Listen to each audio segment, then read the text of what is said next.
I'll just ask this question. The New York Times ran that story on Yemen University, and 4,000 men gather there in a football-sized mosque every week.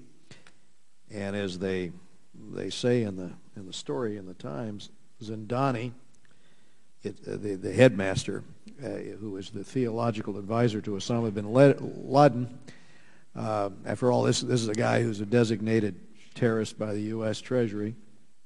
He sort of oversees this operation, and this is where John Walker Lind studied before fighting us in Afghanistan. It's where the internet preacher Anwar al-Awlaki, who preached to the Fort Hood shooter, got his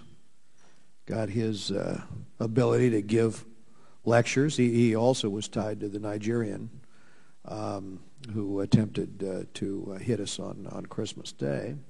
And now we have reports that up to 36 Americans who have converted to Islam during incarceration in the U.S.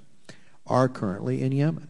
And they have traveled in Yemen to Yemen to study Islam. Now, I assume that means they're going to the Yemen University where these other terrorists were trained.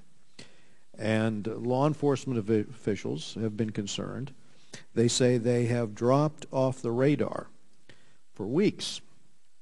Now, in the past, President Saleh has been lobbied to have Zindani removed from the terrorism list. And I don't know what he's thinking about this university, but I would think that it might be time to do something, since this is being used to train terrorists. And I wanted your opinion in terms of your feelings about that and maybe what steps you're taking.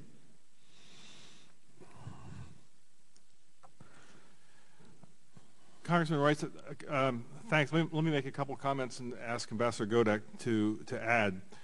I mean, as you know, Yemen is a sovereign country, and so part of our dialogue with Yemen, our requests of Yemen, of course, are associated with things like how you build an effective counter-radicalization program. Ultimately, these decisions are Yemeni decisions. But yes, we are engaged with the government of Yemen on exactly the sorts of recruitment tools that we see happening in Yemen.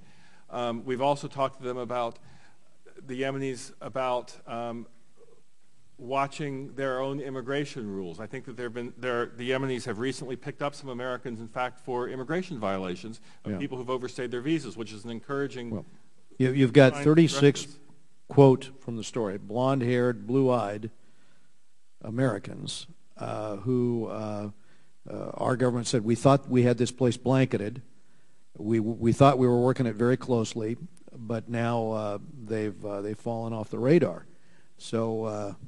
I understand we're appealing to them, but in the meantime, terrorists are being trained apparently. No, it is without question. This is a concern.